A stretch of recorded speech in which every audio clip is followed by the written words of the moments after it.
حالت خواہ کیسی بھی ہو نماز پڑھنا. حسن بصری نے کہا کہ مسلمان اپنے زخموں سے چور ہونے کے باوجود ہمیشہ نماز پڑھتے رہے. زخموں سے خون بہ رہا ہے پھر بھی نماز پڑھتے تھے. جابر بن عبداللہ سے بیان کیا جاتا ہے کہ نبی صلی اللہ علیہ وسلم غزوہ ذات الرقاع میں تھے کہ ایک شخص کو تیر لگا, اس میں سے خون بہا, لیکن اس نے رکوع اور سجدہ کیا اور اپنی نماز پڑھتا رہا, یعنی اس نے نماز نہیں چھوڑی. حالت مرض میں بھی نماز کی فکر کرنا. عبید اللہ بن عبداللہ بن عتبہ سے روایت ہے, انہوں نے کہا کہ میں عائشہ رضی اللہ عنہا کی خدمت میں حاضر ہوا اور عرض کیا, آپ مجھے رسول اللہ صلی اللہ علیہ وسلم کے مرض وفات کے متعلق کچھ بتائیں گی؟ عائشہ رضی اللہ عنہا نے فرمایا, کیوں نہیں. جب نبی صلی اللہ علیہ وسلم کی طبیعت بوجھل تھی تو آپ نے فرمایا, لوگ نماز پڑھ چکے ہیں, یعنی نماز ہو گئی. ہم نے عرض کیا, نہیں یا رسول اللہ, بلکہ وہ آپ کے منتظر ہیں. اس کے بعد آپ نے فرمایا, میرے لیے ایک ٹب میں پانی بھر دو. حضرت عائشہ فرماتی, ہم نے ایسا ہی کیا. چنانچہ آپ نے غسل فرمایا, پھر اٹھنے لگے تاکہ آپ لوگوں کے پاس نکلیں, تو بے ہوش ہو گئے. جب ہوش آیا تو آپ نے فرمایا, کیا لوگ نماز پڑھ چکے ہیں؟ ہم نے عرض کیا, نہیں یا رسول اللہ, وہ تو آپ کے منتظر ہیں. آپ نے فرمایا, میرے لیے ٹب میں پانی رکھ دو. حضرت عائشہ کہتی ہے کہ آپ بیٹھ گئے اور غسل فرمایا. پھر جب آپ نے باہر نکلنے کا ارادہ کیا تو بے ہوش ہو گئے. اس کے بعد ہوش آیا تو آپ نے فرمایا, کیا لوگ نماز پڑھ چکے ہیں؟ ہم نے کہا, نہیں یا رسول اللہ, وہ آپ کے منتظر ہے. آپ نے فرمایا, میرے لیے ٹب میں پانی رکھ دو. ہم نے پانی رکھ دیا تو آپ بیٹھ گئے اور غسل فرمایا. پھر جب آپ اٹھنے لگے تو بے ہوش ہو گئے. پھر جب ہوش آیا تو آپ نے پوچھا, کیا لوگ نماز پڑھ چکے ہیں؟ ہم نے کہا, نہیں یا رسول اللہ, وہ آپ کے منتظر ہیں. لوگ عشاء کی نماز کے لیے مسجد میں بیٹھے نبی علیہ السلام کا انتظار کر رہے تھے. نبی صلی اللہ علیہ وسلم نے ابو بکر کے پاس ایک آدمی بھیجا اور حکم دیا کہ وہ لوگوں کو نماز پڑھا دیں. آپ کا بھیجا ہوا ان کے پاس آیا اور کہا, رسول اللہ صلی اللہ علیہ وسلم آپ کو حکم دے رہے ہیں کہ آپ لوگوں کو نماز پڑھائیں. ابو بکر چونکہ انتہائی نرم دل انسان تھے تو انہوں نے کہا, اے عمر, تم لوگوں کو نماز پڑھا دو.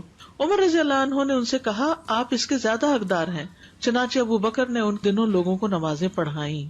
اس کے بعد نبی صلی اللہ علیہ وسلم نے اپنے مرض میں کچھ افاقہ محسوس کیا تو آپ دو آدمیوں کے درمیان سہارا لے کر نماز ظہر کے لیے تشریف لائے. ان میں سے ایک عباس رضی اللہ عنہ تھے, دوسرے کون تھے؟ حضرت علی بن ابی طالب. اس وقت ابو بکر لوگوں کو نماز پڑھا رہے تھے.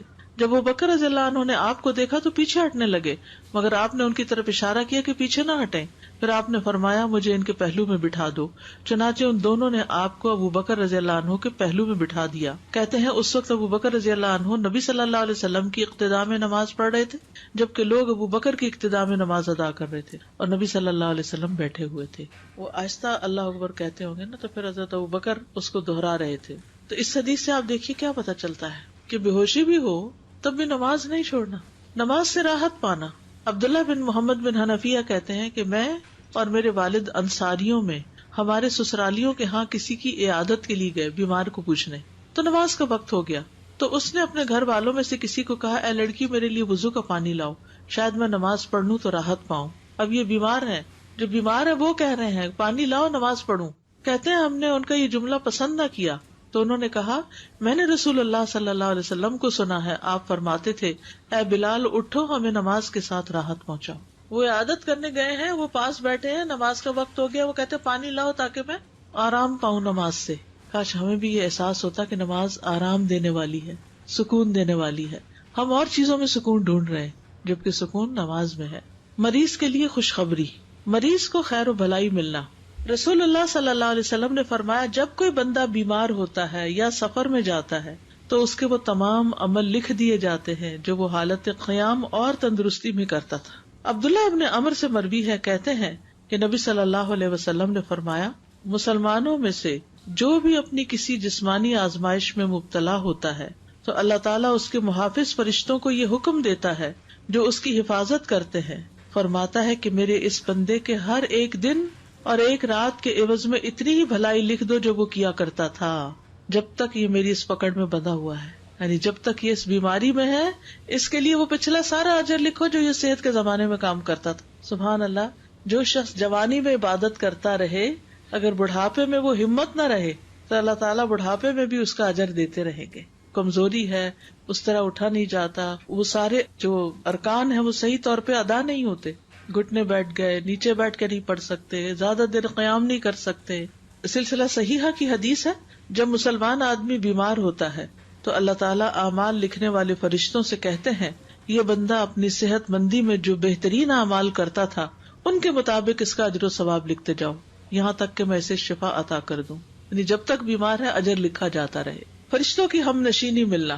نبی صلی اللہ علیہ وسلم نے فرمایا یقیناً کچھ لوگ مسجدوں کی میخیں ہوتے ہیں، یعنی ہمیشہ مسجد میں نظر آئیں گے.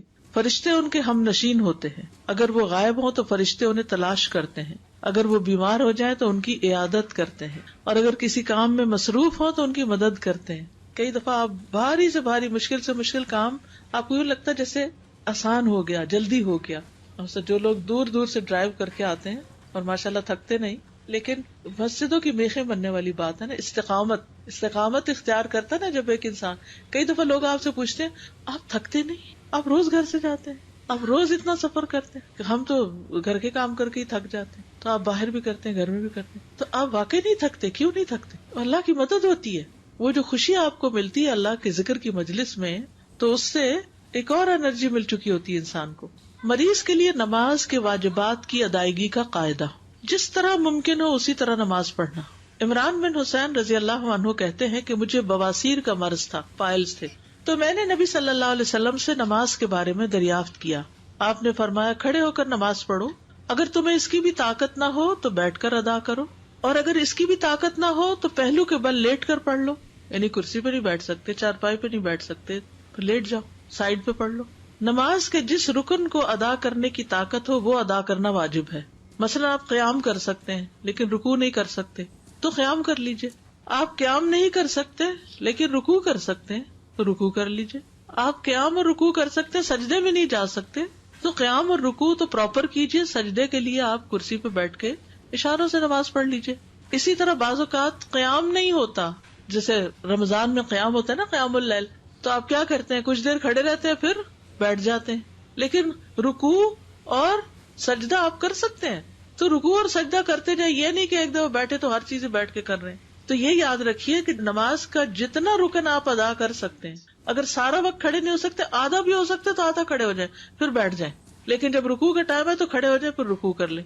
نماز کے واجبات کو ادا کرنے کا قاعدہ یہ ہے کہ نمازی جس فعل کو سر انجام دینے کی طاقت رکھے اسے ادا کرنا اس پر واجب ہے، اور جس رکن کو ادا کرنے سے وہ عاجز ہو وہ ساقط ہے.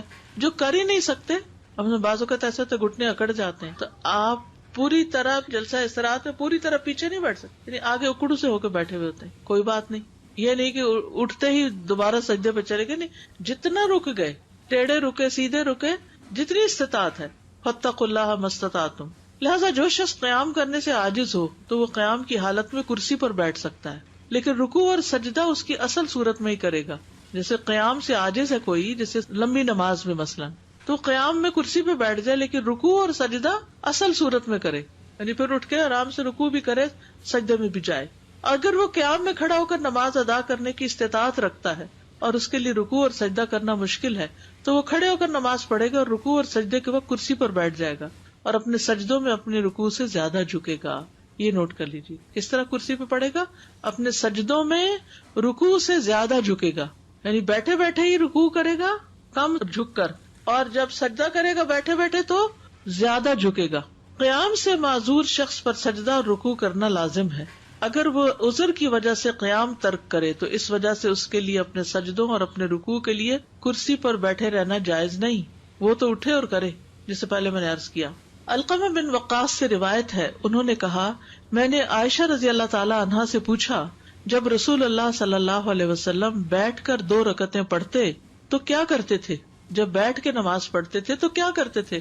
انہوں نے جواب دیا آپ ان میں قرات کرتے رہتے، جب رکوع کرنے کا ارادہ کرتے تو کھڑے ہو جاتے پھر رکوع کرتے تھے، یعنی قیام میں بیٹھ جاتے لیکن رکوع کے وقت پھر کھڑے ہو جاتے. سمجھ آ گئی بات؟ اوکے.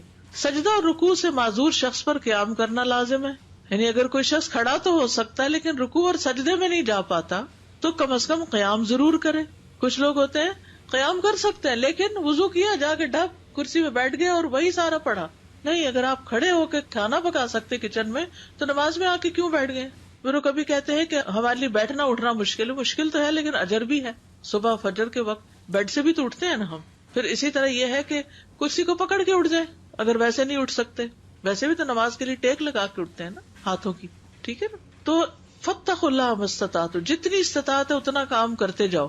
اگر وہ رکوع اور سجدہ اصل صورت میں ادا کرنے سے معذور ہے تو اس وجہ سے اس کا قیام کو چھوڑنا اور حالت قیام میں کرسی پر بیٹھنا جائز نہیں. کچھ قیام بیٹھ کر، کچھ قیام کھڑے ہو کر کرنے کی اجازت ہے. حضرت عائشہ کہتی ہے کہ رسول اللہ صلی اللہ علیہ وسلم بیٹھ کر بھی نماز پڑھتے تھے. آپ بیٹھے ہوئے قرات فرماتے، جب آپ کی قرات سے اتنا حصہ بچ جاتا جتنی 30 یا 40 آیتیں ہوتی ہیں تو آپ کھڑے ہو جاتے اور کھڑے ہو کر ان کی قرات فرماتے، پھر رکوع کرتے، پھر سجدہ کرتے، پھر دوسری رکعت میں بھی ایسا ہی کرتے. سہارا لے کے نماز پڑھنے کی اجازت، کرسی کا سہارا یا پھر کوئی ستون کا سہارا، دیوار کا سہارا. رسول اللہ صلی اللہ علیہ وسلم جب بڑی عمر کے ہو گئے اور جسم کچھ بھاری ہو گیا تو اپنی جائے نماز کے پاس آپ نے ایک ستون بنا لیا، آپ اس کا سہارا لے کر نماز پڑھتے تھے. جو قیام نہ کر سکے وہ بیٹھ کر نماز پڑھ لے، جو قیام نہ کر سکے وہ بیٹھ کے نماز پڑھ لے. حضرت عائشہ سے روایت ہے کہ کچھ لوگ نبی صلی اللہ علیہ وسلم کی آپ کے ایک مرض کے دوران عیادت کرنے آئے، آپ نے انہیں بیٹھ کر نماز پڑھائی.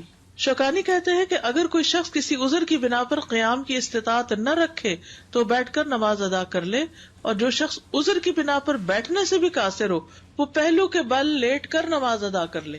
اگر ٹیک لگا کے کر سکتا تو ٹیک لگا کے کر لے.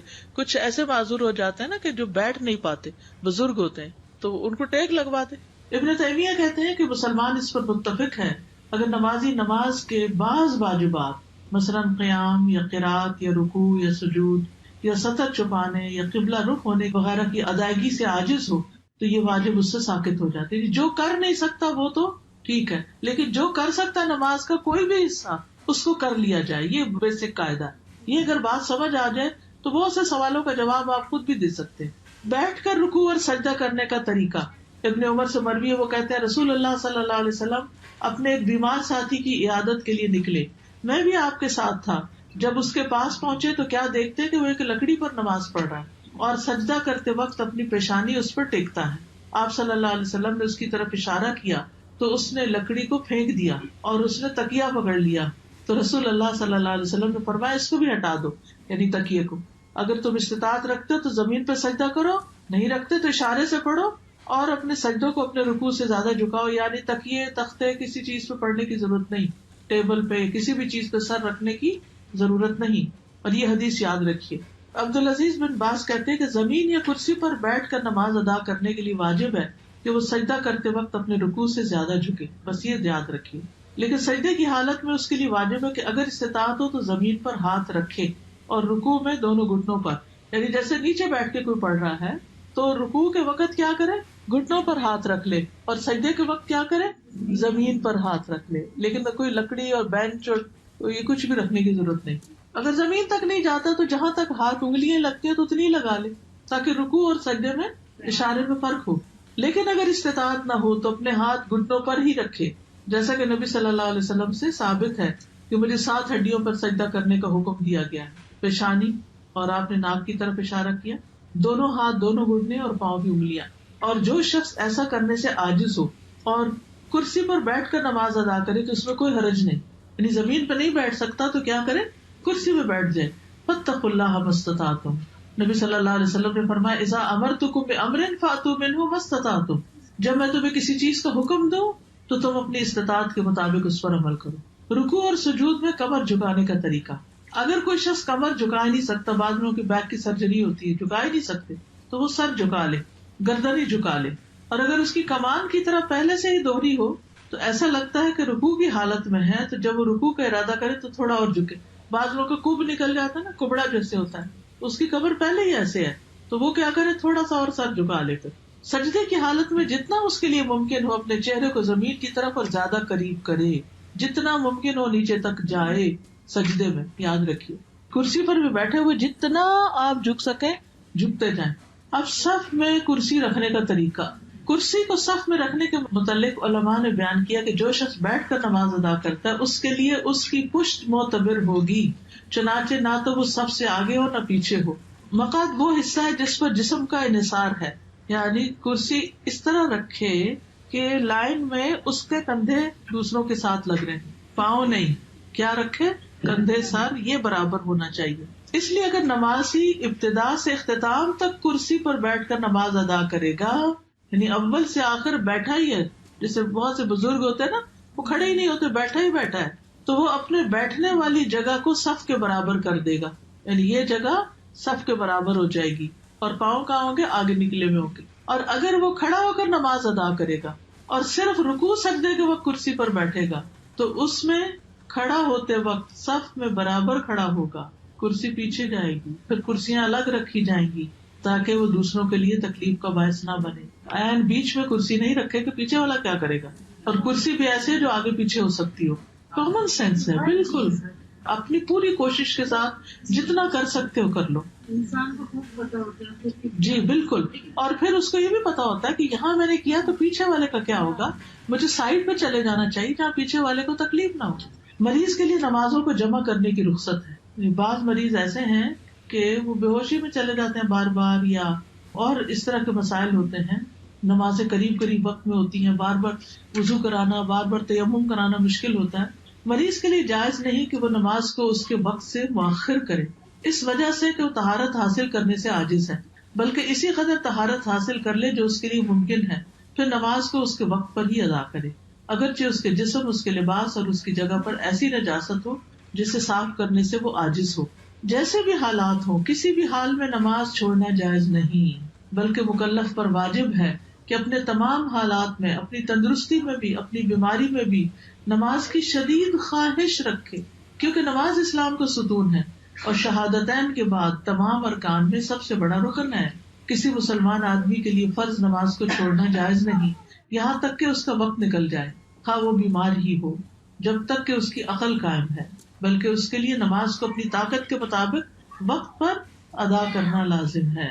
اور بعض مریض اپنی نماز کو اپنے مرض سے شفا یابی تک کے لیے مؤخر کر دیتے ہیں کہ جب ٹھیک ہوں گے، صحت مند ہوں گے، ساری اکٹھی پڑھیں گے. ایسا کرنا جائز نہیں، اس کی کوئی دلیل نہیں ساری نماز اکٹھی پڑھنے کی. وقت پر ادا نہ کر سکنے پر، کر ہی نہیں سکتا وقت پر ادا کسی بھی وجہ سے، تو جمع تقدیم اور تاخیر کی اجازت، یا تو ظہر کے ساتھ اثر ملا لے یا پھر اثر کے وقت ظہر پڑھ لے. اسی طرح مغرب کے ساتھ عشاء یا عشاء کے وقت مغرب، جو بھی آسانی. جہاں تک فجر کی نماز کا تعلق ہے تو نہ وہ پہلی نماز کے ساتھ جمع کر سکتے نہ بعد والی کے ساتھ، اس کو الگ ہی پڑھنا ہوگا کیونکہ دونوں سے اس کا وقت الگ ہے. ابراہیم بن محمد بن طلحہ اپنے چچا عمران بن طلحہ سے روایت کرتے ہیں اور وہ اپنی والدہ حمنہ بنت جہش سے کہ انہوں نے بتایا مجھے بہت زیادہ اور شدید استحاضہ ہوتا تھا، بہت زیادہ بلیڈنگ ہوتی تھی. میں رسول اللہ صلی اللہ علیہ وسلم کی خدمت میں آئی کہ آپ سے مسئلہ پوچھوں اور آپ کو اپنی حالت بتاؤں. تو میں نے اپنے آپ کو اپنی بہن زینب کے گھر میں پایا، ان کے گھر چلی گئی جو نبی صلی اللہ علیہ وسلم کی اہلیہ تھی. میں نے عرض کیا اللہ کے رسول، میں ایسی عورت ہوں جسے بہت زیادہ شدید استحاضہ ہوتا ہے، آپ کا اس کے متعلق کیا فرمان ہے؟ اس نے مجھے نماز اور روزے سے بھی روک رکھا ہے. تو آپ نے فرمایا میرا خیال ہے کہ تم روئی رکھ لیا کرو، اس سے خون رک جائے گا. ہم نہ کہتی ہیں یہ اس سے زیادہ ہوتا ہے. آپ نے فرمایا تو کپڑا باندھ لیا کرو. انہوں نے کہا یہ اس سے بھی زیادہ ہوتا ہے، میری تو دھار بہتی ہے. رسول اللہ صلی اللہ علیہ وسلم نے فرمایا میں تمہیں 2 باتیں بتاتا ہوں، ان میں سے جو بھی اختیار کرو کافی. اگر دونوں کی ہمت ہو تو تم اس کے بارے میں زیادہ جانتی ہو، کوئی کامن سینس، تمہیں خود زیادہ پتا ہے. آپ نے فرمایا یہ شیطان کے کچوکوں میں سے ایک کچوکا ہے. بس تم ہر مہینے اللہ کے علم کے مطابق 6 یا 7 دن حیض شمار کرو، پھر غسل کر لو، حتیٰ کہ جب تم اپنے آپ کو پاک صاف سمجھو تو 23 یا 24 دن رات نماز پڑھتی رہو اور روزے رکھو. اس سے آپ دیکھیے نا میکسیمم ٹائم بھی ایک طرح سے پتہ چلتا ہے. تمہیں یہ کافی ہے، اور ہر مہینے ویسے ہی کیا کرو جیسے کہ عام عورتیں اپنے حیض اور طہر کے دنوں میں اور حیض اور طہر کے مقام میں کیا کرتی ہیں. دوسری صورت، اگر ہمت ہو تو ظہر کو مؤخر اور عصر کو جلدی کر کے ان 2 کو جمع کرو اور ان کے لیے ایک غسل کر لو. پھر مغرب کو مؤخر اور عشاء کو جلدی کرتے ہوئے ایک غسل کر لو اور ان نمازوں کو جمع کر کے پڑھ لو، اور فجر کی نماز کے لیے بھی غسل کرو. اگر تم یہ کر سکتی ہو تو کر لیا کرو اور روزے بھی رکھتی جاؤ. رسول اللہ صلی اللہ علیہ وسلم نے فرمایا اور یہ دوسری صورت ان دونوں میں سے میرے نزدیک زیادہ پسندیدہ ہے. دیکھیں تکلیف سے بچایا نا. وہی سب سے پہلی بات کیا پڑھی آپ نے کہ دین یسر ہے، فاتقوا اللہ ما استطعتم. اس میں جو آپ نے بات کی تھی یہاں پر سہارا لینے، تو اگر بیٹھ کے نماز پڑھے تو ٹھیک ہے، اگر دین تھوڑا کر سکتے ہیں، لیکن کھڑے رہ کر سہارے میں کچھ لوگ اگر عذر ہے نہیں کھڑے تو وال پہ تھوڑا سا لنک جی کر سکتے ہیں، وال پہ لنک، ساتھ کوئی کرسی رکھی ہوئی ہے یا کوئی بھی صوفہ ہے تھوڑا سا اس پہ لنک کر لیں. السلام علیکم استاذ، یہ آپ نے بتایا ہمیں کہ نماز وقت پر ادا نہ کر سکنے میں ہم جمع کر سکتے ہیں. تو جیسے فرض کیا مغرب اور عشاء کی نماز ہے، مغرب کی ہماری قضا ہو گئی، ہم نہیں پڑھ سکے، تو ہم کس طرح اس کا طریقہ؟ وضو کر کے پہلے مغرب پڑھیں گے، پھر عشاء ساتھ ہی پڑھیں گے. اور مغرب کی پوری 5 رکعتیں فرض پڑھی. استاذہ جب بھی جواب کا استفاضہ جو خواتین کو ان کو غسل کرنا ہے تقدیم و تاخیر کرنے کے لیے فری ٹائم سے اپنے ٹائم پر پڑھنے کے لیے وضو کر لے, پیچھے پڑھا ہے نا حدیث. لیکن یہ جس کا بہت زیادہ یہ معاملہ, تو یہ بھی ایک طریقہ ہے تسلی کے لیے, غسل بھی ہے. تو استاذہ مجھے بارش کے حوالے سے بھی بتا دیجیے, کسی نے کہا تھا کہ جیسے جب بارش ہو رہی ہو تو آپ 2 نمازوں کو کمبائن کر سکتے ہیں. جی وہ مسجد نہیں جا سکتے, جمع تو کرنے کا مجھے نہیں معلوم. بارش باہر ہو رہی ہے, آپ کو اندر کیا مشکل ہے؟ اس میں ہم نے پڑھا کہ 7 دن تک وہ پرہیز کا جو ٹائم بتایا ہے. جی ہم لوگوں نے پہلے پڑھا تھا کہ کم از کم 3 دن اور زیادہ سے زیادہ 10 دن ہے. 10 دن کے بعد اگر ایکسیپشنلی ایسے بھی ہوتا ہے 10 دن تک. اصل میں کسی بھی علاقے کے اندر سروے کیا جائے گا کہ اس جگہ رہنے والوں کی عادت خواتین کی کیا ہے, میکسیمم کتنے دن ہوتا ہے, منیمم کتنا ہوتا ہے. ورنہ منیمم 1 دن بھی ہوتا ہے کچھ لوگ. ایکسیپشنل کیسز دونوں اینڈز پر ہیں, لیکن میجورٹی کا 3 سے 7 کے بیچ میں ہی ہے. جی وہ 3 مہینے تک اگر چینج آئی ہے تو پھر عادت اس کا مطلب بدل گئی. سبحانک اللہم و بحمدک اشہد ان لا الہ الا انت استغفرک و اتوب الیک. السلام علیکم و رحمۃ اللہ وبرکاتہ. ابو سعید خدری سے روایت ہے, وہ کہتے ہیں کہ رسول اللہ صلی اللہ علیہ وسلم نے فرمایا, جب تم میں سے کوئی نماز پڑھنے لگے تو اسے چاہیے کہ سترہ رکھ کر پڑھے اور اس کے قریب کھڑا ہو. یعنی یہ نہیں کہ نماز یہاں پڑھے اور سترہ وہاں ہے. رسول اللہ صلی اللہ علیہ وسلم نے فرمایا, اپنی نماز میں سترہ رکھا کرو. اور ایک روایت میں ہے کہ تم میں سے ہر ایک اپنی نماز میں سترہ رکھے, اگرچہ وہ تیر ہی ہو. سترہ کیوں رکھا جائے؟ اس لیے کہ سترہ شیطان کو روکتا ہے. رسول اللہ صلی اللہ علیہ وسلم نے فرمایا, جب کوئی آدمی سترہ سامنے رکھ کر نماز پڑھے تو اس کے قریب کھڑا ہو, اس طرح شیطان آدمی اور اس کے سترے کے درمیان سے نہیں گزرے گا. نبی صلی اللہ علیہ وسلم کا کھلے میدان میں بھی سترہ رکھنے کا خیال کرنا. ابن عمر سے روایت ہے کہ جب رسول اللہ صلی اللہ علیہ وسلم عید کے دن نکلتے تو نیزے کا حکم دیتے تو وہ آپ کے آگے گاڑ دیا جاتا نیزہ. آپ اس کی طرف رخ کر کے نماز پڑھتے اور لوگ آپ کے پیچھے ہوتے, اور آپ سفر میں بھی ایسا ہی کیا کرتے تھے. اس بنا پر حکام نے نیزہ گاڑنے کو اپنا لیا, یعنی بعد میں جو آپ کے لوگ آئے تو انہوں نے پھر اسی طریقے کو اختیار کر لیا, یعنی نیزہ گاڑ لیا. ہمیشہ کسی اوٹ کے پیچھے ہی نماز پڑھنے کی کوشش کرنی چاہیے. یعنی مثلاً اگر آپ گھر میں ہیں تو کسی کارنر میں نماز پڑھیں, دیوار کے قریب قریب پڑھیں, اور اگر گھر سے باہر ہیں تو پھر اپنے سامنے کوئی نہ کوئی آڑ ضرور رکھیں. یزید بن ابی عبید سے روایت ہے, انہوں نے کہا کہ میں سلمہ بن اکوا کے ساتھ مسجد نبوی میں آیا کرتا تھا. وہ ہمیشہ اس ستون کے سامنے نماز پڑھتے جہاں مصحف رکھا ہوتا تھا. میں نے ان سے کہا, اے ابو مسلم, تم اس ستون کے قریب ہی نماز پڑھنے کی کوشش کیوں کرتے ہو؟ انہوں نے فرمایا, میں نے نبی صلی اللہ علیہ وسلم کو دیکھا ہے کہ وہ بھی اسی ستون کے پاس نماز پڑھنے کی کوشش کیا کرتے تھے, تو یعنی آپ کی پیروی میں ایسا کرتا ہوں. گھر میں اکیلے نماز پڑھنے والا بھی سترے کا خیال رکھے. شیخ ابن عثیمین سے سوال کیا گیا کہ جب میں اکیلا نماز پڑھ رہا ہوں اور گھر میں میرے پاس کوئی بھی موجود نہ ہو, یعنی کوئی نمازی نہ ہو, تو کیا میں اپنے اور اپنے گزرنے والے کے درمیان سترہ رکھوں؟ یعنی کوئی اور نہیں ہے, میں امام نہیں ہوں, ویسے ہی اپنی اکیلے ہی نماز پڑھ رہا ہوں.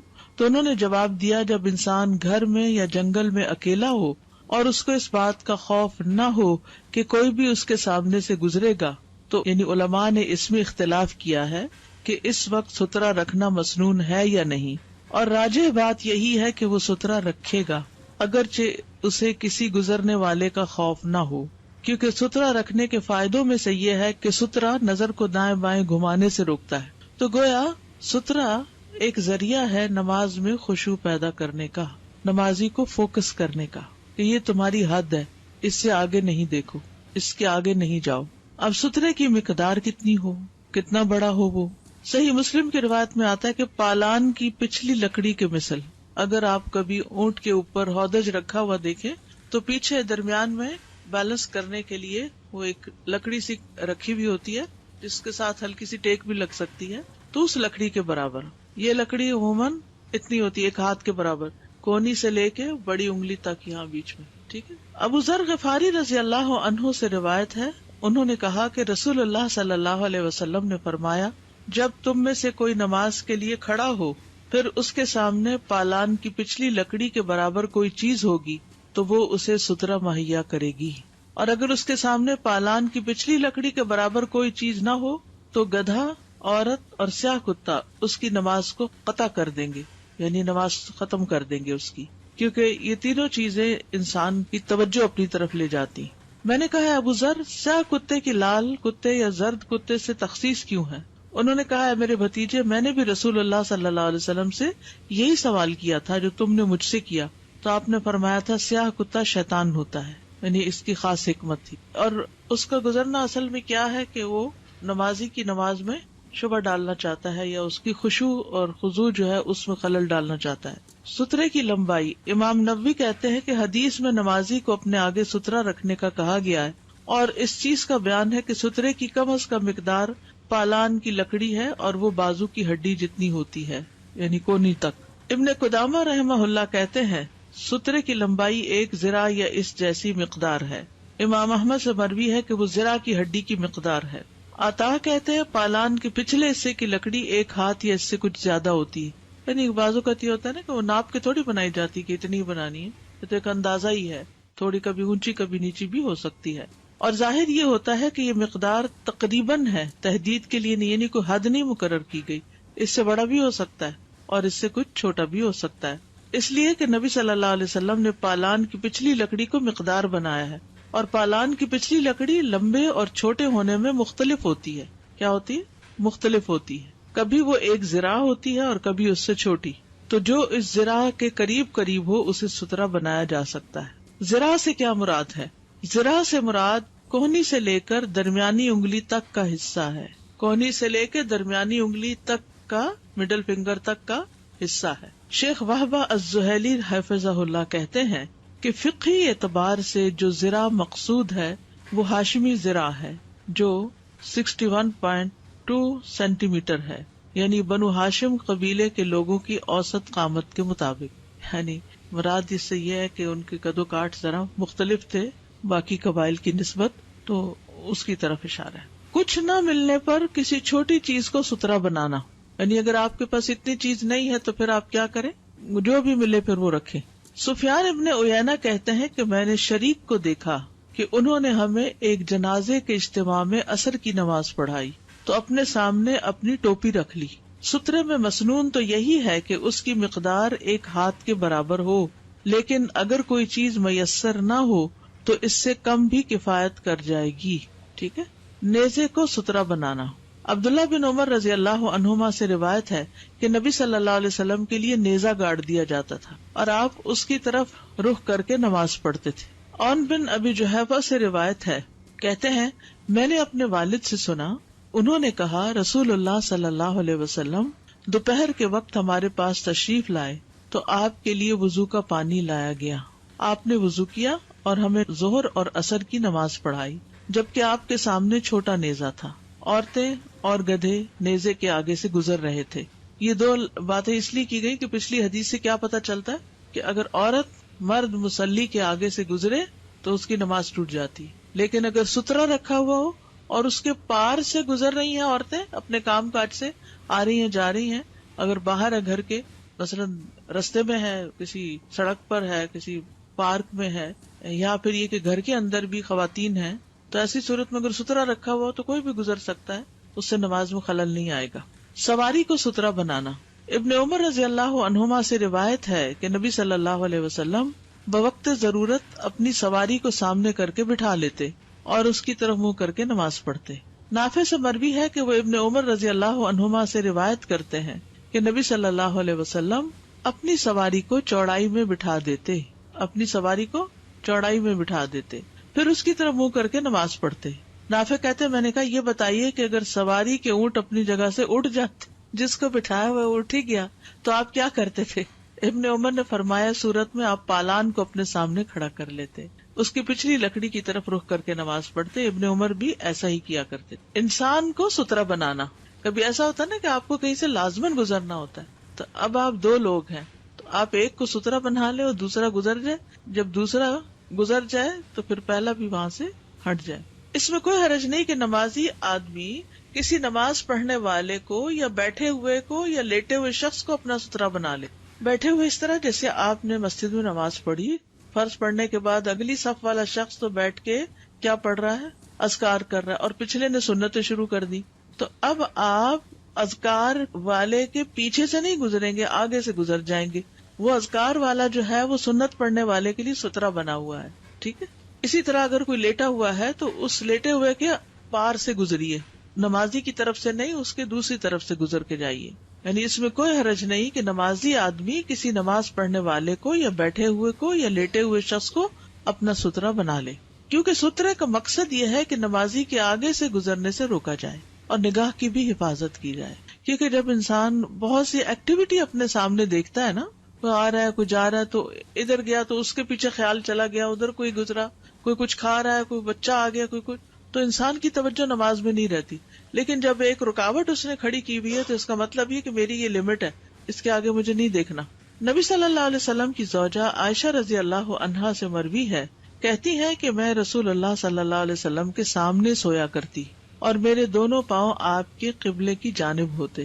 جب آپ سجدہ کرتے تو مجھے چھوتے، میں اپنے پاؤں سمیٹ لیتی تھی. پھر جب آپ کھڑے ہوتے تو میں انہیں پھیلا دیتی تھی، کیونکہ وہ اسی جگہ آپ سجدہ کرتے تھے. عائشہ کہتی ہیں رضی اللہ تعالیٰ عنہا کہ اس وقت گھروں میں چراغ نہیں ہوتے تھے، تو اس لیے آپ کو چھو کے مجھے ہٹانا پڑتا تھا. نافع سے مروی ہے کہ ابن عمر کو جب مسجد کے ستونوں میں سے کسی ستون کی طرف جانے کا راستہ نہ ملتا تو وہ کسی شخص کو کہتے اپنی پشت میری طرف کر لو، اور اس کے پیچھے پھر نماز پڑھتے تھے. یعنی اگر کوئی چیز نہیں ہے، عموماً تو صحابہ جو ہی اذان ہوتی تو ستونوں کی طرف دوڑتے تھے اور ان کے پیچھے اذان اور اقامت کے بیچ کے جو نوافل ہوتے ہیں وہ پڑھتے تھے. لیکن اگر کوئی جگہ نہیں رہی تو پھر انسان کسی آگے والے انسان کو ہی اپنا سترہ سمجھ لے.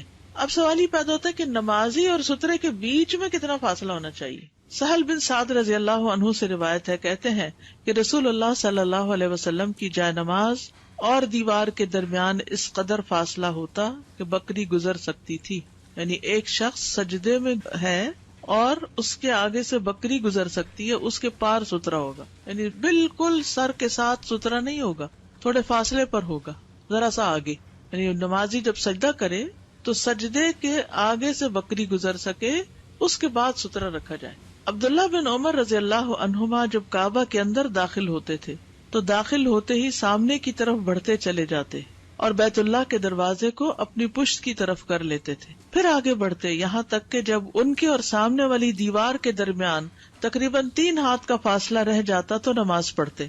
3 ہاتھ، ٹھیک ہے، ہاتھ کا مطلب سمجھ گیا نا کہاں تک؟ جی ہاں، کوہنی سے درمیان. تو 3 ہاتھ کا فاصلہ، یعنی کھڑے ہو کر 3 ہاتھ کا فاصلہ. وہ نماز پڑھنے کے لیے اس جگہ کا رخ کرتے جس کے متعلق انہیں بلال رضی اللہ عنہ نے اطلاع دی تھی کہ وہاں نبی صلی اللہ علیہ وسلم نے نماز پڑھی ہے. یعنی مثلاً اگر جیسے میں نماز پڑھتی اس کو وہ دیوار سترا ہو جاتی، اب ظہر کی میں ہر دفعہ یہاں اس جگہ پہ پڑھتی ہوں، تو اس میں آپ دیکھیے کہ سجدے کے بعد تقریباً 1.5 گز جگہ، اور وہاں سے کسی کو نہیں آگے پیچھے ہونا چاہیے، نہیں گزرنا چاہیے، کیونکہ وہ دیوار سترا ہے یا یہ چیئر سترا ہے. تو اتنی جگہ ہوتی تھی دیوار اور ان کے درمیان. کعبہ کے اندر کی بات ہو رہی ہے یہاں پر.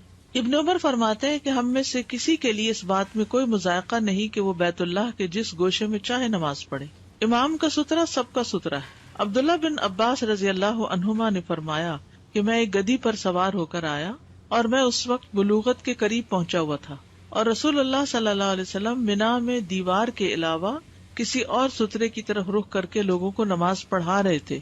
میں صف کے بعض حصے سے گزرا اور سواری سے اتر گیا، اور میں نے گدھی کو چرنے کے لیے چھوڑ دیا اور خود صف میں داخل ہو گیا.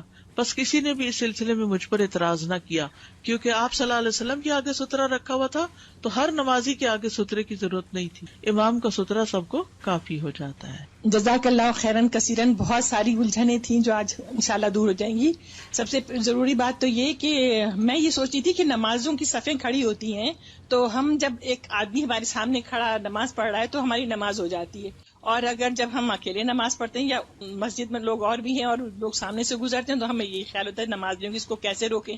یا اکثر و بیشتر اب یہاں مسجد میں بچے آتے ہیں تو صفوں کے درمیان وہ دوڑ لگاتے ہیں تو ذہن الجھتا ہے کہ بھئی یہ بچے تو روک نہیں سکتے، نماز ہوئی کہ نہیں ہوئی. تو یہ 2 ذرا چیزیں واضح کریں. اس میں یہ ہے کہ اگر امام کے آگے سترہ ہے تو بچے دوڑ لگا سکتے ہیں بیچ میں، کوئی حرج نہیں. السلام علیکم. وعلیکم. جیسے ہم گھر میں لیونگ روم میں جب نماز پڑھتے ہیں تو آگے کوئی کشن وغیرہ رکھ لیتے ہیں تو وہ کافی ہوتا ہے؟ ایک یا دو کشن کی اونچائی، 2 کشن رکھ لیں. 2 کشن. ایک اور کے اوپر ایک.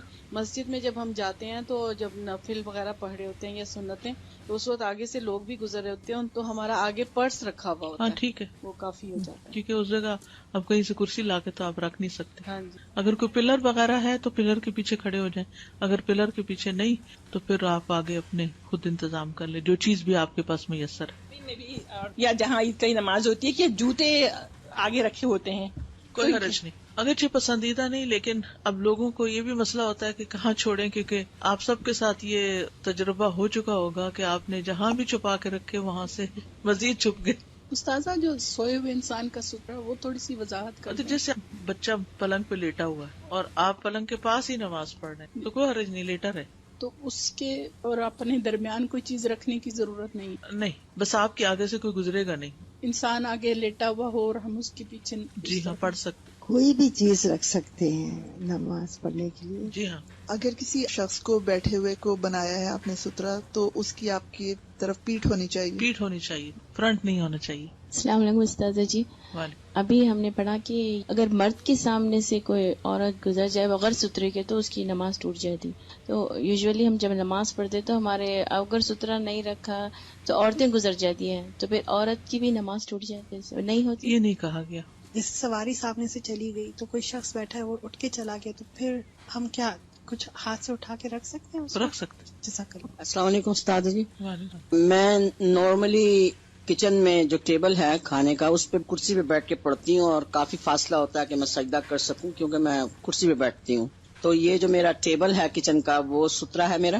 جی سترہ. آگے پیچھے کوئی بھی آ جا سکتا ہے؟ جی اس کے پار سے گزریں گے پھر. مگر میرے چھوٹے 2 پوتے ہیں تو وہ سامنے سے بھی گزر جاتے ہیں کسی وقت. ایک تو خیر بہت چھوٹا ہے، جو نہ سمجھ ہے جی اس کی تو خیر ہے، لیکن جو سمجھدار ہے اس کو سمجھانا چاہیے، روکنا بھی چاہیے نماز میں. ابھی وہ ڈسکس کے 3 ہاتھ ہونا چاہیے سترہ، تو کھڑے ہونے کی جگہ سے یا سیدھے کی؟ نہیں، سترہ تو 3 ہاتھ نہیں ہونا چاہیے، فاصلہ کھڑے ہونے کی جگہ سے. کھڑے ہونے کی جگہ سے 3 ہاتھ سترہ جزا رکھا ہونا چاہیے. السلام علیکم استاذہ. مجھے یہ معلوم کرنا تھا کہ جیسے ہم گھر میں نماز پڑھ رہے ہیں نا، سم ٹائم ایسا ہوتا ہے کہ خواتین فیملی روم میں نماز پڑھ رہی ہوتی ہیں اور مرد حضرات پیچھے والے کمرے میں پڑھ رہے ہوتے ہیں، تو کیا یہ ضروری ہے کہ مردوں کا آگے ہونا نماز کے اندر؟ جی ہاں، آگے ہونا ضروری. تو وہ دیوار کی کنڈیشن نہیں وہاں پہ لاگو ہوتی؟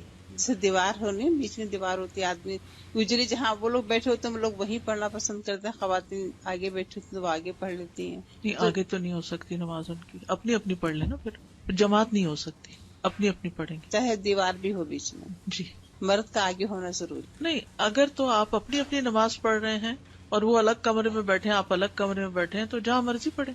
اس سے تو فرق نہیں پڑتا. اگر جماعت آپ کر رہے ہیں تو پھر وہ آگے ہوں گے اور آپ ان کے پیچھے ہوں گے، سائڈ پر نہیں. السلام علیکم استاذہ. میں نے دیکھا ہے کہ بعض اوقات ایسا ہوتا ہے کہ عورتیں نماز پڑھ رہی ہوتی ہیں اور ان کے آگے کوئی سترہ نہیں ہوتا، یا وہ سترہ ہے مطلب کوئی لیڈی ہوں گی وہ اٹھ کے چلی جاتی ہیں، تو کسی نے گزرنا ہوتا ہے تو بعض اوقات کوئی ایک اور عورت آ کے ان کے آگے کھڑی ہوتی ہے، وہ گزر جاتی ہے اور وہ بھی. کیا یہ پریکٹس ٹھیک ہے؟ ٹھیک. اوکے جزاک. نمازی کے آگے سے گزرنے کی سزا.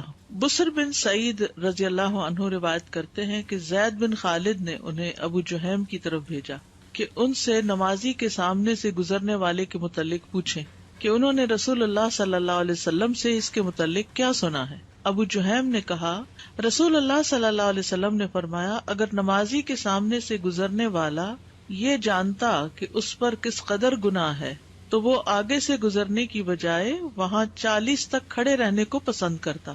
راوی حدیث ابو نضر نے کہا، مجھے یاد نہیں کہ بصر نے 40 دن کہے یا 40 مہینے کہے یا 40 سال کہے. بہرحال اگر 40 دن بھی ہوں تو کھڑے ہونا کیا آسان ہے؟ 40 سیکنڈ کھڑے ہونا مشکل ہوتا ہے. وہ جلدی میں ہی تو ہوتے ہیں جو گزر رہے ہوتے ہیں، لیکن اگر اس کو پتہ چل جائے کہ کتنی سخت سزا ہے، کتنا گناہ ہے، تو انسان وہاں رکا ہی رہے اور گزرے نہ. سترے اور نمازی کے درمیان سے گزرنے والے سے لڑائی کرنا. ابو صالح سمان روایت کرتے ہیں کہ میں نے ابو سعید خدری کو دیکھا کہ وہ جمعے کے دن کسی چیز کو لوگوں سے سترا بنا کر نماز پڑھ رہے تھے کہ ابو معیط کے بیٹوں میں سے ایک نوجوان نے ان کے آگے سے گزرنے کی کوشش کی. صحابی تھے، جمعے کے دن سترا رکھ کے نماز پڑھ رہے تھے، تو ابو سعید نے اس کو سینے سے دھکیل کر روکنا چاہا، نہیں بالکل آگے سے گرنے لگے. تو اب نمازی کہاں تک دھکیل سکتا ہے؟ جہاں تک اس کا بازو ہے. اس نوجوان نے ادھر ادھر دیکھا لیکن سوائے ان کے آگے سے نکلنے کے اور کوئی راستہ نہ پایا. اس نے پھر وہی کیا تاکہ نکل جائے. تو ابو سعید نے اسے پہلے سے زیادہ سخت دھکا دیا. تو اس نے اس پر ابو سعید کو برا بھلا کہا. پھر وہ مروان کے پاس چلا گیا، حاکم تھا اس وقت، اور ابو سعید رضی اللہ عنہ سے جو معاملہ ہوا اس کی شکایت کی کہ انہوں نے نماز میں دھکا دیا مجھے. ابو سعید بھی اس کے پیچھے مروان کے پاس چلے گئے. تو مروان نے کہا، اے ابو سعید، تمہارا اور تمہارے بھتیجے کا کیا معاملہ، یہ کیا جھگڑا ہے؟ ابو سعید نے کہا کہ میں نے نبی صلی اللہ علیہ وسلم کو یہ فرماتے ہوئے سنا ہے کہ جب تم میں سے کوئی شخص کسی چیز کو لوگوں سے سترا بنا کر نماز پڑھے، تم میں سے کوئی شخص کسی چیز کو لوگوں سے سترا بنا کر نماز پڑھے، پھر کوئی اس کے سامنے سے گزرنے کی کوشش کرے تو اسے چاہیے کہ اس کو روکے، پھر اگر گزرنے والا نہ رکے تو وہ اس سے لڑے، کیونکہ وہ شیطان ہے، یعنی شیطان اس کے سر پر ہے، اس لیے وہ اس کو ہٹانے کی پوری کوشش کرے. سترے اور نمازی کے درمیان سے جانور کو گزرنے سے روکنا. سترے اور نمازی کے درمیان سے جانور کو گزرنے سے روکنا. عمر بن شعیب اپنے والد شعیب سے اور وہ اپنے دادا سے روایت کرتے ہیں، ہم نے رسول اللہ صلی اللہ علیہ وسلم کے ساتھ مقام سنیت اذاخر میں پڑاؤ کیا. کوئی جگہ تھی، نماز کا وقت ہو گیا تو آپ نے ایک دیوار کی طرف منہ کر کے نماز پڑھی اور اسے قبلہ بنایا، اور ہم آپ کے پیچھے تھے. بکری کا ایک بچہ آیا اور آپ کے آگے سے گزرنے لگا. آپ اسے روکتے رہے حتیٰ کہ آپ کا پیٹ دیوار سے جا لگا اور وہ بکری کا بچہ آپ کے پیچھے سے گزر گیا. اس سے کیا بات پتہ چلتی ہے کہ کسی کو گزرنے مت دو، ہاتھ سے روک دو. جیسے آپ نے کہا نا، بچہ ایک چھوٹا ہے، نہ سمجھ ہے، اس کو سمجھ نہیں آئے گی، لیکن جو سمجھدار ہے اس کو روکنا چاہیے، کیونکہ جب ہم روکتے نہیں نا تو بچوں کو یہ تعلیم اور ادب آتا ہی نہیں، اور وہ کیا کرتے ہیں، ہر نمازی کے آگے سے گزر جاتے ہیں. پھر جن بچوں کو گھر میں نماز کے آگے گزرنے سے روکا نہیں گیا وہ پھر کسی کے آگے سے بھی گزر جاتے. مسجد میں بھی لحاظ نہیں رکھتے. یعنی آپ یوں سمجھیے کہ جیسے ہماری جائے نماز جتنا فاصلہ ہوتا ہے نا، تو جائے نماز جہاں ختم ہوتی ہے وہاں سترا رکھا جاتا ہے، اس کے آگے سے کوئی بھی گزر سکتا ہے سترے کے پار سے. لیکن لوگ جائے نماز کے اوپر ہی پاؤں رکھ کے آپ کے آگے سے ہی گزریں گے. بعض لوگ تو سنت نہیں پڑھتے اور پھر سنت پڑھنے والوں کی سنتیں سخت خراب کرتے ہیں اور ان کے آگے سے گزرتے ہیں اور نیچے نہیں دیکھتے. کوئی سجدہ کر رہا ہے، کوئی کچھ، ٹھوکر لگ جاتی ہے، اوپر گر جاتے ہیں. کتنا خطرناک ہے گردن پہ کسی کے گرنا. تو انسان مسجد میں بہت ہی کانشیس رہے. کسی کے بھی سر کو، کسی کے بھی ماتھے کو پاؤں سے ٹھوکر دینا کوئی پسندیدہ بات تو نہیں. اصل میں یہ ہے کہ جب سنت شروع کرتے ہیں اس وقت نہیں پتا ہوتا کہ اب یہ کون سنت پڑھ رہا ہے اور کون نہیں پڑھ رہا. وہ سنت شروع کر دیتے ہیں، اتنے میں لوگ اپنا یا تو جلدی جلدی سنت پڑھ کے نکلتے ہیں، یا پھر پہلے اذکار کرتے رہتے ہیں پھر ایک دم اٹھ کے چلے جاتے ہیں. تو کچھ لوگ اذکار جو ہے وہ بعد میں کرتے ہیں، سنت پہلے پڑھتے ہیں. تو ہر شخص کو اللہ نے عقل سمجھ دی ہے، جب وہ اٹھے، کھڑا ہو، جائزہ لے کہ میں نے گزرنا کہاں سے ہے، کہ میں کسی کے آگے سے نہ گزروں.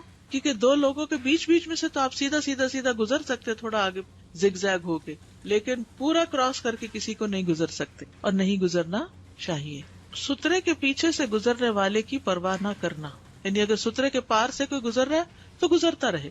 موسیٰ بن طلحہ نے اپنے والد طلحہ رضی اللہ عنہ سے روایت کی، انہوں نے کہا، ہم نماز پڑھ رہے ہوتے اور جاندار ہمارے سامنے سے گزرتے. ہم نے اس کا تذکرہ رسول اللہ صلی اللہ علیہ وسلم سے کیا تو آپ نے فرمایا، تم میں سے کسی شخص کے آگے پالان کی پچھلی لکڑی کے برابر کوئی چیز ہو تو پھر جو چیز بھی اس کے سامنے سے گزرے گی اس کا اسے کوئی نقصان نہیں، نہ نمازی کو نقصان ہے اور نہ ہی گزرنے والے کو، دونوں کو ہی نقصان نہیں. عون بن ابی جحیفہ رضی اللہ عنہ سے روایت ہے، کہتے ہیں میں نے اپنے والد سے سنا کہ نبی صلی اللہ علیہ وسلم نے وادی بطحا میں لوگوں کو نماز پڑھائی اور آپ کے سامنے نیزہ تھا. آپ نے سفر کی وجہ سے ظہر کی 2 رکعتیں ادا کی، اسی طرح عصر کی بھی 2 رکعات پڑھی. آپ کے سامنے سے عورتیں اور گدھے وغیرہ گزر رہے تھے. جس نے سترا نہ رکھا ہو اس کے آگے سے کس طرح گزرا جائے. اب یہ تو تھا سترا رکھنے والے کے آگے سے کیسے گزرنا ہے، اب یہ کہ جس نے رکھا ہی نہیں سترا، اب کیا کریں. بعض اوقات ایسا ہوتا نا، آپ کو گزرنا ہے لیکن آپ دیکھتے نمازی نماز پڑھا کھلے میدان میں اور کوئی چیز آگے نہیں ہے، تو سمجھ نہیں آتی کہ کتنی دور سے گزر سکتے ہیں. مسلمان کے لیے جائز نہیں کہ وہ نمازی کے سامنے سے گزرے، کیونکہ اس میں نمازی کے آگے سے گزرنے والے کے لیے شدید وعید ہے. اگر کوئی آگے سے گزرنے کا ارادہ کرے اور کوئی رکاوٹ نہ ہو تو وہ کسی لاٹھی کو گاڑ دے یا کوئی کرسی رکھ دے یا کسی آدمی کو حکم دے کہ وہ نمازی کے آگے کھڑا ہو جائے، پھر وہ اس کے پیچھے سے گزر جائے. جی، کسی اور کو کھڑا کر کے پھر اس کے پیچھے سے گزر جائے. کتاب الاقناع میں اس کی شرح کے ساتھ المستوعب میں آیا ہے، اگر گزرنے والے کو گزرنے کی ضرورت ہو تو وہ نمازی کے آگے کچھ ڈال دے جو اس کا سترا بن جائے، پھر اس کے پیچھے سے گزر جائے تو اس کا گزرنا سترے کے پیچھے ہوگا. خاص طور پر جیسے مسجد میں آپ کے پاس آپ کا پرس ہوتا ہے، تو آپ کیا کر سکتے ہیں کہ اگر آپ کو گزرنا ہے اور آپ دیکھ رہے ہیں کہ نمازی جو ہے وہ نماز پڑھ رہا ہے اور اب آپ نہ یہاں کھڑے بھی نہیں ہو سکتے، تو اپنا پرس رکھیں، گزر جائے اور پرس اٹھا لیں، وہ چھوڑ کے نہ جائے. جی ٹوپی کا آ چکا ہے نا، اب مجبوری ہے، یعنی جب کوئی چیز نہیں، کوئی چارہ نہیں، تو پھر اتنا بھی کافی ہے. خصوصاً حرم میں کرنا پڑتا ہے، بیگ رکھ رکھ کے گزرنا پڑتا ہے. اصل مقصد کیا ہے؟ اصل مقصد ہے نماز میں یکسوئی پیدا کرنا، توجہ ایک جگہ پہ رکھنا، فوکس کا ہونا، کیونکہ اب آپ اپنے آپ کو کنفائنڈ محسوس کرتے ہیں نا کہ آپ کے آگے ایک چیز. سترا رکھنے والے نمازی کے آگے سے گزرنے کی مسافت، یعنی اب کتنی دور سے آپ گزریں گے، اب سترا ہی نہیں رکھا اس نے. جہاں تک نمازی کے آگے سے گزرنے کی مسافت کا ضابطہ ہے، جب اس کے آگے سترا نہ ہو تو اس بارے میں علماء کے کئی اقوال ہیں. ہم صرف ان دو زیادہ مضبوط اقوال کو ذکر کرنے پر ہی اکتفا کریں گے. بعض اہل علم اس طرف گئے ہیں کہ مسافت عرف کے مطابق ہوگی، یعنی عرف میں جس کو دوری کہتے ہیں، جہاں سے نمازی متوجہ نہیں ہوتا. یعنی آپ نماز پڑھ رہے ہیں اور آپ نے سترا نہیں رکھا، تو کوئی وہاں سے گزرنا چاہتا ہے، کہاں سے گزرے، کتنی دور سے گزرے؟ اتنی دور سے جو اس کی نگاہ کے دائرے سے باہر ہو. نگاہ کہاں ہوگی؟ سجدے کی جگہ پر. سجدے کی جگہ پر دیکھ رہے ہوں تو زیادہ سے زیادہ دائرہ کتنا بنتا ہے؟ جی ہاں، 2 ہاتھ، اس سے آگے تو نہیں بنتا. یعنی سجدے سے 1 ہاتھ آگے کر لیں، کیونکہ سترے کے پار سے گزرنے کی اجازت ہے نا. تو اب سترا رکھنے کی جگہ کون سی بتائی گئی؟ سجدے کے بعد بکری گزرنے کی جگہ.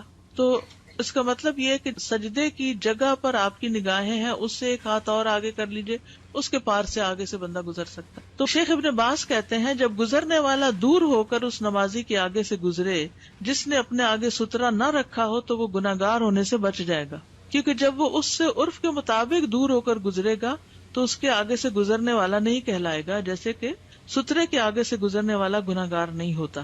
بعض اہل علم اس طرف گئے ہیں کہ اس مسئلے میں معتبر مسافت نمازی کے کھڑے ہونے کی جگہ سے 3 بازو ہے، کھڑے ہونے کی جگہ سے 3 ہاتھ، بس اس کے آگے سے گزر سکتے ہیں. یا پھر نمازی کے سجدے کی جگہ سے 1 بکری گزرنے کی مقدار کے برابر ہے، جہاں یعنی سترا رکھا آپ نے، سترے کے پار سے گزرنے کی اجازت ہے. اور نمازی اور اس کے سترے کے درمیان یہی شرعی مقدار ہے، اور یہ بہت اہل علم کا قول ہے. یعنی آپ کی جائے نماز سے سمجھے 1 بالشت آگے سے کوئی یا تھوڑا سا اور آگے سے گزر جائے، ڈیپینڈ کرتا ہے جائے نماز کتنی. یعنی بعض جائے نمازیں تو بہت بڑی ہوتی ہیں اور بعض ایسی ہوتی ہے کہ جن کے بس سجدے کی جگہ جو ہے وہ اس کا ایج ہوتا ہے، ایج کے پاس ہی آپ سجدہ کر دیں، تو سجدے کی جگہ سے پھر 1 بازو کر لیں یا 1 اتنا کر لیں کہ بکری گزرنے کی جگہ ہو. جب سے یہ نمازوں کا یہ شروع کیا تو اپنی نمازیں بہتر کرنے کی کوشش کر رہے تھے، تو مجھے ایک بات جو خیال آیا کہ ڈیورنگ پریئر ہم کنسنٹریٹ کریں ہر چیز پہ، اطمینان سے سارا کچھ. تو میں نے ایک اپنا سیلف انالیسس کیا کہ during the prayer between the 2 prayers also have to do self analysis. تو ایگزیکٹلی وہی بات آج آ گئی کہ خود تو اپنی کنسنٹریشن سے نماز پڑھیں اور پھر دوسروں کے آگے سے گزر جائیں. تو آئی واز تھنکنگ کہ سبحان اللہ، جو میں سوچ رہی تھی وہی چیز سامنے آ گئی کہ not we should be careful in our prayer but after the prayer again we have to be careful for other people. بالکل. جس وقت آپ نے وہ بتایا تھا کہ عورتوں کی نماز آدمیوں سے پیچھے ہو، مطلب 2 کمرے ہیں، آدمی اپنی جماعت پڑھ رہے ہیں، عورتیں اپنی جماعت پڑھ رہی ہیں، تو پھر کیا وہ کمرہ آگے ہو سکتا ہے؟ جی ہو سکتا ہے، کوئی مسئلہ نہیں. استاذہ اگر جیسے مائیں ہوتی ہیں، ان کے چھوٹے بچے ان کے ساتھ ہوتے ہیں، بالکل ہی مطلب ابھی نیو بورن ہوتے ہیں، اور ماؤں نے اکثر بالکل سامنے رکھا ہوا ہوتا ہے ان کو اپنے، تو کیا وہ الاؤڈ ہے؟ سائڈ سے کر سامنے بالکل نہیں رکھ سکتے. لوگ اکثر ہسبینڈ آگے بیٹھے ہوتے ہیں تو کہتے ہیں تو پیچھے جاؤ نماز پڑھ لو، ہو جاتی ہے. تو یہ کیا نماز ہو جاتی ہے گاڑی میں بیٹھ کے؟ نفل نماز صرف، فرض نہیں.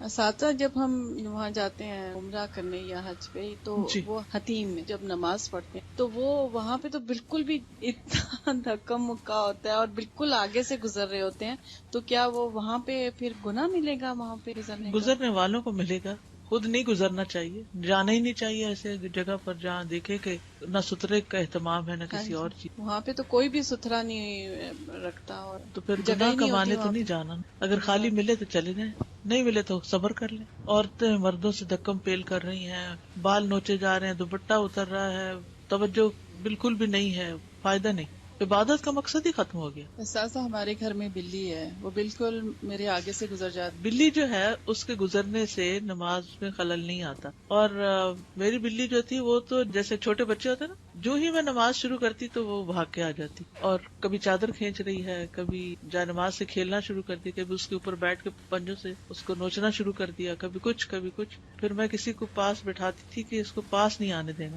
کیونکہ کہیں بھی آپ نماز پڑھ لیں وہ ساتھ گھس گئی، چادر کے اندر گھس گئی.